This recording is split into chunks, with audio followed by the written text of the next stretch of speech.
Shalom. Rabbi Shlomo Riskin who was a wonderful Orthodox rabbi, came to speak to the Chicago Board of Rabbis at our annual sermon seminar, and he told a couple of stories that really thought are worthy of communicating to a larger audience. First of all, he told a story about going to visit the Soviet Union in the heyday of the KGB to help create underground Jewish schools of learning. And he went to visit Riga in Latvia, and he went to services there, and he was followed by 4 KGB goons. And then after services, they all left. I guess they were out for lunch. And he was invited to a dark basement. I guess they had permission to have services, he said, but not to have kiddush, food, after the service. And he went down there, and there were glasses of water all in front of him, and he started drinking, and he realized that it was vodka. And they asked him to give a sermon, a Devar Torah, on the portion, which he did. And then another glass of vodka, and another Devar Torah, and 8 glasses of vodka, and 8 glasses, and 8 Divrei Torah. And after that, he was out of Divrei Torah. And they asked him for another, so he turned to the Torah reader, the Baal Koreh, and he said, "Can you give us a Devar Torah?" And the Devar Torah, the sermon of this Baal Koreh, changed Rabbi Riskin's life. He made Aliyah. He's developed an intense and great community in Efrat in Israel. And here is the gist of what he told us. The man was dealing with the question of theodicy, of why it seems like that the righteous seem to suffer and the wicked seem to prosper. And the most famous story in that regard is that of a rabbi who became a heretic in the Talmud in the 2nd century named Elisha ben Abuya. And there are 2 stories the Talmud teaches as to why this happened. The first was that a Rabbi Elisha ben Abuya was walking with other rabbis behind a man who said to his son, "I'm hungry, could you please climb that tree and get an egg, but make sure the mother bird isn't there." Now there's a mitzvah in Deuteronomy that says if you do that, if you take an egg from a tree and the mother bird's not there, you will live a long life. And the other mitzvah in the Torah that promises that reward is that of honoring your father. And so the rabbis said to one another, this boy is going to live forever because he's fulfilling in one fell swoop the 2 commandments in the Torah that promise long life. So the Talmud relates the boy climbed the tree, and while he was trying to get the egg, he slipped and fell and he died. And Elisha ben Abuya from that experience became a heretic. The other experience it mentions is that during the Hadrianic persecutions of Rome, and they were killing some of the great rabbis of Israel, one of the great rabbis, they cut off his tongue and tied it to a pig who dragged it through the mud. And Elisha said, if the tongue that has taught so much Torah is now dragged through the mud, there can't be a judge of all the earth.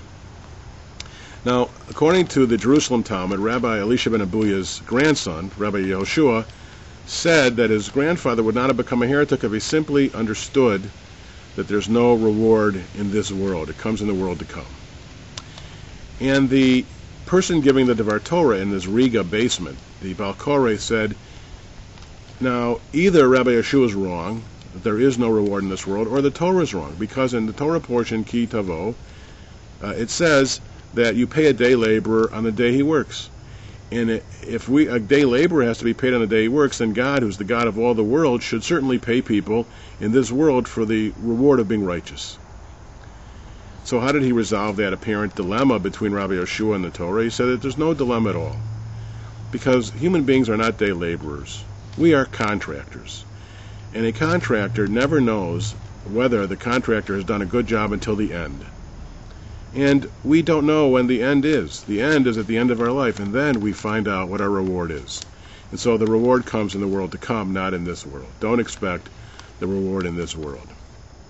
Now, that was a beautiful and powerful story, but he didn't finish there. Rabbi Riskin went on to say, talking about the mystical idea of tzimtzum, that when God withdrew to make room for the world, it's not that God can't do anything, it's that God chooses not to because of free will. In fact, I'm making this during the week of Nitzavim when we hear about Bacharta B'chaim, you should choose life, choose.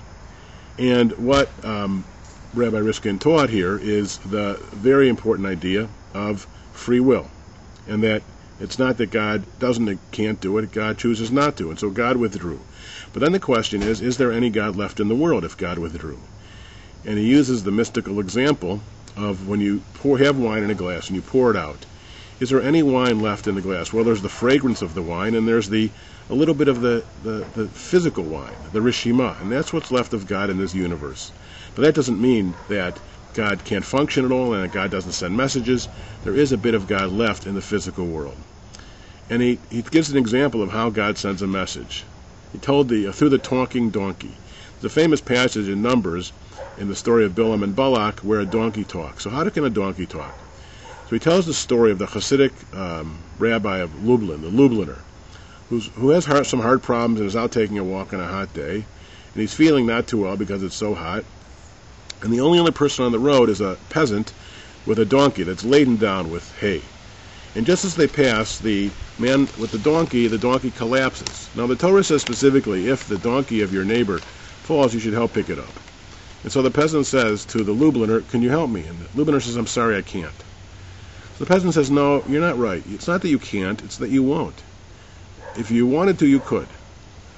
So the Lubliner was so shocked by this peasant and this donkey, and he realized that he was right and that he could help, and so he did.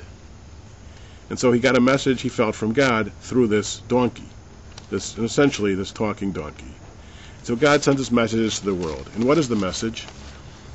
Then he quoted a couple passages from the High Holiday Machzor, a Poked, that God pays attention to individuals.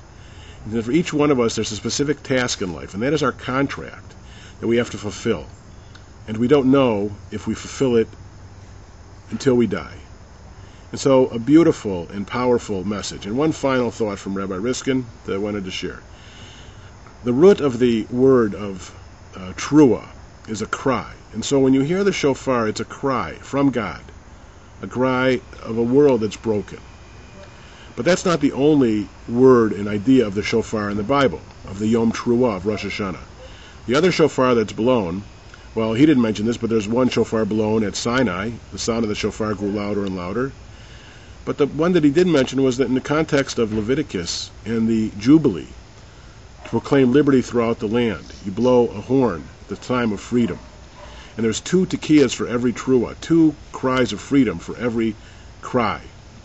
And so a human being can find hope in that cry for freedom, a 2-to-1, but still to answer the call to God to go forth in the world, because God withdrew God's self to make room for us, to make this a better world, and answer God's challenge.